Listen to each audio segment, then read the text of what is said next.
Friends, myself doctor Dinesh Kasotia, BMS student from NII Jaipur.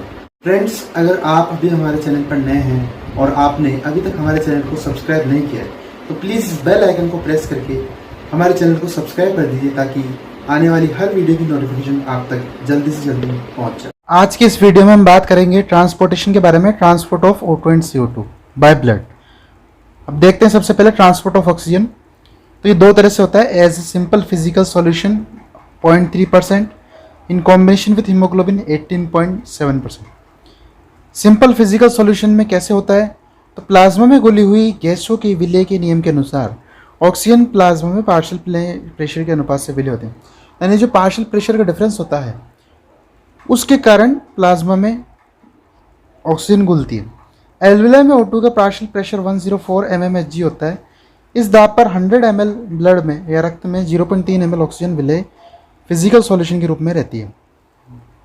Alveoli में जो oxygen का pressure 104 mmHg होता है, इस 104 mmHg पर 100 ml ब्लड लेंगे तो उसमें 0.3 ml ऑक्सीजन हमको फिजिकल सॉल्यूशन के रूप में नहीं घुली हुई मिलेगी। फिजिकल सॉल्यूशन का मतलब डायरेक्ट जैसे पानी में चीनी नहीं घोलते वैसे वो घुली हुई मिलेगी। फिजिकल का मतलब ये है कि उसमें कोई चेंजेस नहीं आए। प्लाज्मा के जल में ऑक्सीजन की सोलिबिलिटी कम होती है, तो प्लाज्मा हमको पता है वाटर प्लस अदर कंटेंट्स उसमें होते हैं। तो जो वाटर में ऑक्सीजन की सोलिबिलिटी, प्लाज्मा के वाटर में ऑक्सीजन की सोलिबिलिटी कम होती है, इसलिए 100 ml प्लाज्मा में केवल 0.3 ml की ऑक्सीजन विलय होकर ट्रांसपोर्ट होती है। ठीक है, अब बात करते हैं लंग्स से रक्त जब ऊतकों में पहुंचता है तो प्लाज्मा में विलय ऑक्सीजन 0.3% से घटकर 0.13% रह जाती है। यानी लंग्स से वो ब्लड टिश्यूज़ में पहुंचा, जब तक वो टिश्यूज़ में जब पहुंचा तब तक जो प्लाज्मा में सॉल्युबल ऑक्सीजन थी वो 0.3% से घट गई और 0.13% रह गई। ऐसा क्यों हुआ? क्योंकि ऑक्सीजन का जो 0.17% पार्ट है वो उत्तक तरल टिश्यू फ्लूइड में होता है, वो उत्तक कोशिकाओं में पहुंच जाता है। यानी उसको टिश्यू फ्लूइड में वो मिक्स हो जाता है ऑक्सीजन का जो पार्ट है, और वो टिश्यूज़ की जो सेल्स हैं उन तक पहुँच जाता है, तो वो पार्ट इधर गायब हो जाता है। इसलिए 100 ml रक्त में 0.7 ml ऑक्सीजन की घुली हुई इतनी मात्रा नगण्य है कि सामान्य विचार के समय इस पर ध्यान नहीं देते। कहने का मतलब ये है कि ये घट के इतनी कम मात्रा रह जाती है कि इसको हम नेग्लेक्ट कर देते हैं, इसको हम नॉर्मल जो ट्रांसपोर्टेशन होता है उसमें इसका ध्यान नहीं देखते। पर आपको ध्यान तो रखना है कि दो तरह से होता है ऑक्सीजन का। बात करते हैं इन कॉम्बिनेशन विथ हीमोग्लोबिन। सामान्य स्थिति में 100 ml रक्त में 14.4 ग्राम हीमोग्लोबिन RBC में रहता है। नॉर्मल जो 104 mmHg प्रेशर है उस पर 100 ml ब्लड में 14.4 ग्राम हीमोग्लोबिन RBC में रहेगा। 104 mmHg के पार्शियल प्रेशर पर अधिकतम 20 ml ऑक्सीजन हीमोग्लोबिन से संयुक्त हो सकती है। 104 ये तो 14.5 तो एक आइडियल कंडीशन हो गई। अब 20 ये मैक्सिमम कितना पहुंच सकता है? 104 mm पर 20 ml ऑक्सीजन हीमोग्लोबिन से कनेक्ट हो सकती है, जॉइंट हो सकती है। लेकिन हीमोग्लोबिन से ऑक्सीजन का कनेक्ट होना ओनली ऑक्सीजन पे डिपेंड नहीं करता, कार्बन डाइऑक्साइड की उपस्थित मात्रा पर भी डिपेंड करता है। यदि हीमोग्लोबिन से संयुक्त CO2 की मात्रा अधिक होती तो CO2 का आंशिक पार्शियल द्रव्य भी अधिक होता, फलस्वरूप ऑक्सीजन का हीमोग्लोबिन से संयुक्त उसी अनुपात में कम हो जाएगा। कहने का मतलब अगर हीमोग्लोबिन से जॉइंट होने वाली CO2 की मात्रा ज़्यादा है तो कार्बन डाइऑक्साइड का पार्शियल प्रेशर होगा ज़्यादा और ऑक्सीजन का पार्शियल प्रेशर होगा कम, तो ऑक्सीजन कम जॉइंट होगी।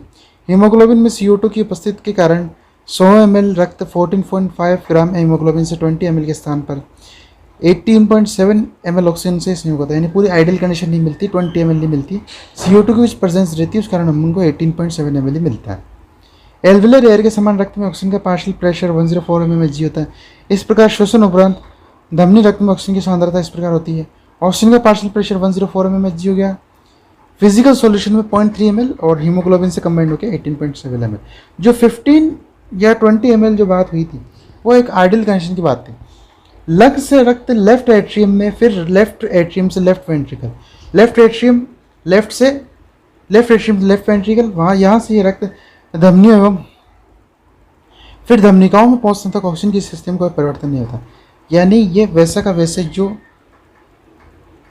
ऑक्सीजनेटेड ब्लड वैसे के वैसे पहुंचेगा, लेकिन जब रक्त कोशिकाओं में पहुंचता है, ब्लड सेल्स में पहुंचता है, तब टिश्यू फ्लूइड्स के कैपिलरीज का संपर्क होता है तो स्थिति परिवर्तन आ जाता है। यानी टिश्यू फ्लूइड में गया, टिश्यू फ्लूइड में जब कैपिलरीज टिश्यू फ्लूइड की वो कांटेक्ट में आई, तब इसकी ऑक्सीजन की जो ये ब्लड है इसकी कंडीशन में चेंजेस आ जाएंगे। टिश्यू फ्लूइड में ऑक्सीजन का दाब केवल 14 mmHg होता है, जबकि ब्लड में O2 का पार्शियल प्रेशर 95 mmHg होती है। तो ज़्यादा कहाँ है, ज़्यादा ब्लड में O2 का पार्शियल प्रेशर, कम टिश्यू फ्लूइड में। तो उच्च दाब से यानी ब्लड से टिश्यू फ्लूइड में ऑक्सीजन की गति होती है, और ये तब तक बनी थी जब तक ऑक्सीजन का रक्तदाब सामान्य होता है, और रक्तदाब जब समान हो जाएगा तब ट्रांसपोर्ट वो मतलब खत्म हो जाए। इस परिवर्तन के पश्चात ऑक्सीजन की स्थिति 100 ml रक्त में जाती है। 100 ml में ऑक्सीजन का दाब 14 mmHg। ये बात हो रही टिश्यू फ्लूइड की। फिजिकल सॉल्यूशन में 0.30 ml और हीमोग्लोबिन संयुक्त 14 ml।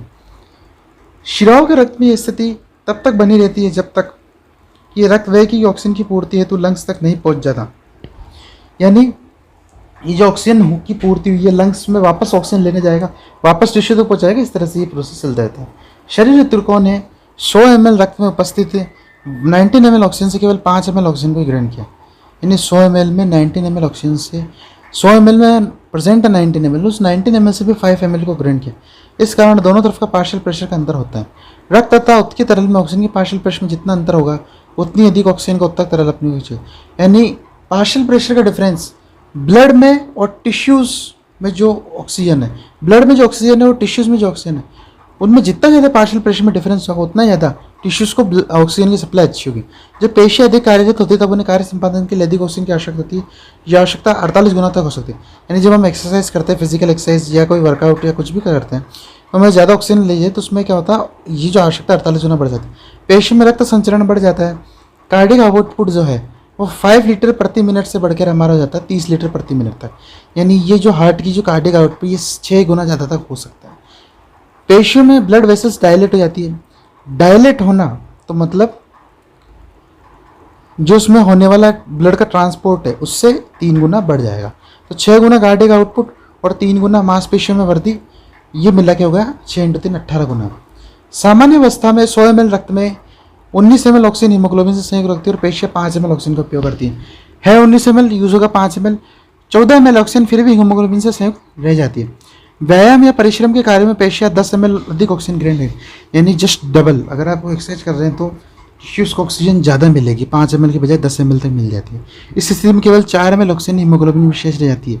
सामान्य अवस्था से 3 गुना अधिक ऑक्सीजन पेशी को प्राप्त होती है। ठीक है, रक्त पंचन से 18 गुना तथा ऑक्सीजन की डिफ्यूजन से 3 गुना अधिक ऑक्सीजन की प्राप्ति हो जाने पर, यानी ब्लड ट्रांसपोर्टेशन से 18 और ऑक्सीजन की डिफ्यूजन 3 गुना, तो 18 × 3 के 54 गुना अधिक ऑक्सीजन टिश्यूज़ को ज़्यादा प्राप्त होती है। परंतु वास्तव में पेशियाँ 48 गुना अधिक ऑक्सीजन ही ले पाती है। इस अतिरिक्त ऑक्सीजन की पूर्ति के लिए श्वसन की यानी नॉर्मल अगर वो अगर लेगी टिश्यूज़ तो ये 48 तक काम चल जाएगा, लेकिन 48 से ऊपर 54 गुना तक जाने के लिए इसको श्वसन क्रिया बढ़ानी पड़ेगी, तो अपने श्वसन क्रिया बढ़ जाती है।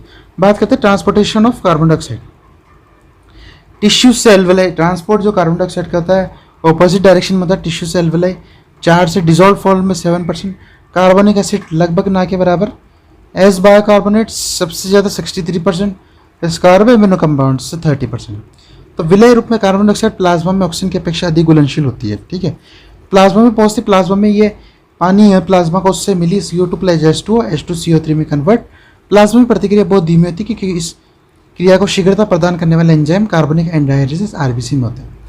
तो प्लाज्मा में इसकी कमी होती है, क्यों? क्योंकि कार्बनिक एनहाइड्रेस जो होता है वो RBC में होता है, इसमें नहीं होता है।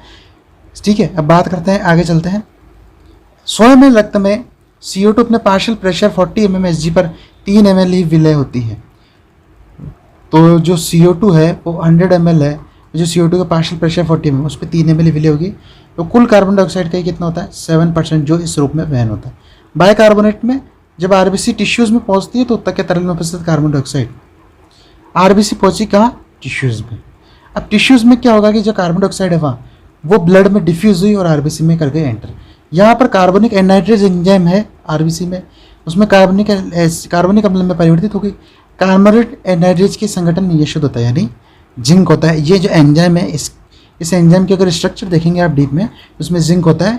कोशिकाओं में रक्त प्रवाह बिना रुका होता है। कार्बन डाइऑक्साइड 1 सेकंड से भी कम समय लोहित कोशिकाओं पर क्रिया करने को मिलता है, इसलिए एंजाइम की सहायता की आवश्यकता उसे होती है। यदि इस एंजाइम की लोहित कोशिकाओं में कमी हो तो फिर CO2 की RBC में नहीं होती और उत्तक तरल में होता है। इस कार्बनिक एसिड की जो रिएक्शन है उससे ट्रांसपोर्ट के लिए, इसके लिए हमको कन्फर्म कार्बनिक एनहाइड्रेस चाहिए ही चाहिए। अगर वो नहीं होगा तो फिर CO2 की रिएक्शन नहीं होगी आरबीसी में, और जो वो है CO2 वो अपने टिश्यूज़ में रह जाएगा। आरबीसी में हीमोग्लोबिन से ऑक्सीजन विसरित होकर उत्तक तरल में पहुंच जाती है और हीमोग्लोबिन अपचयित हीमोग्लोबिन के रूप में रह जाता है। मतलब आरबीसी में ऑक्सी हीमोग्लोबिन से ऑक्सीजन डिफ्यूज हुई, टिश्यूज में पहुंची, हीमोग्लोबिन अपचयित यानी रिड्यूस्ड हो गई, उसी फॉर्म में रह गई। ऑक्सीजन के निकल जाने से हीमोग्लोबिन से पोटेशियम भी स्वतंत्र हो, पोटेशियम हाइड्रोक्साइड। ऑक्सीजन से हीमोग्लोबिन निकली, उसके बाद हीमोग्लोबिन से पोटेशियम स्वतंत्र हो गया, पोटेशियम हाइड्रोक्साइड के रूप में आरबीसी में रुक गया। इसके साथ ही प्लाज्मा में घुलित कार्बन डाइऑक्साइड के द्वारा उत्पन्न कार्बनिक अम्ल से बायोकार्बोनेट रेडिकल स्वतंत्र हो, बायोकार्बोनेट की रूप में उत्कृष्ण में से हो जाता है।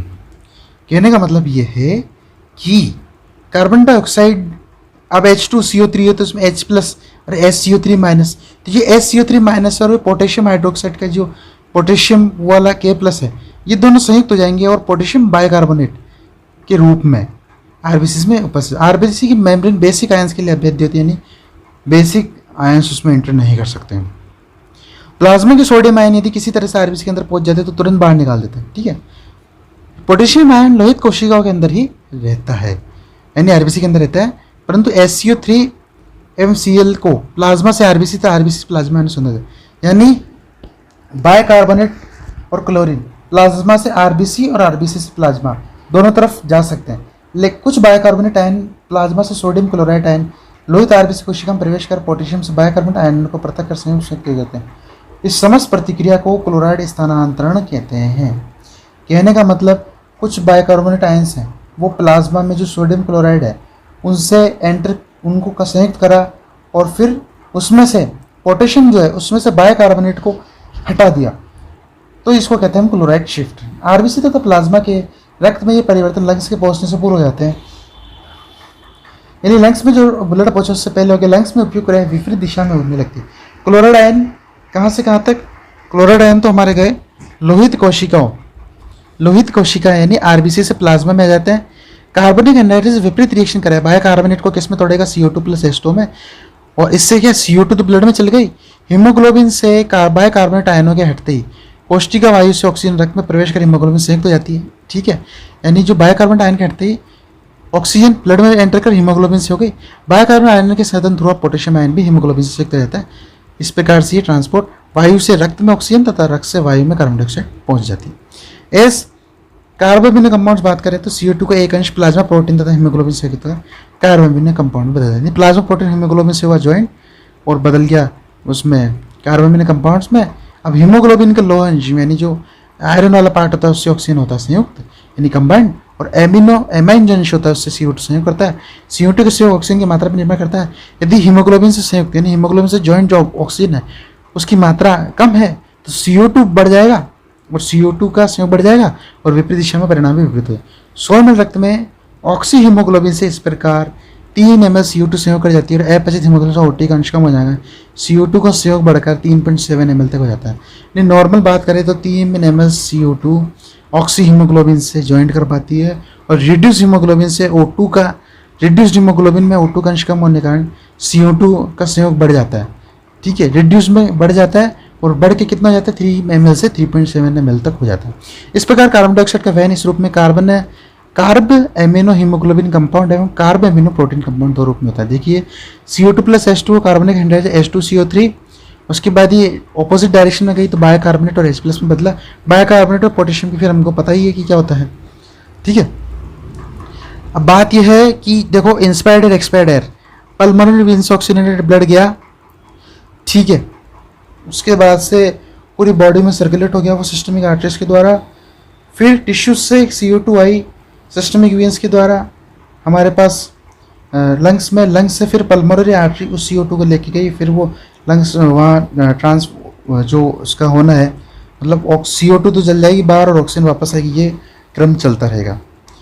तो फ्रेंड्स आज की इस वीडियो में हमने डिस्कस करा कि O2 का ट्रांसपोर्ट कैसे होता है।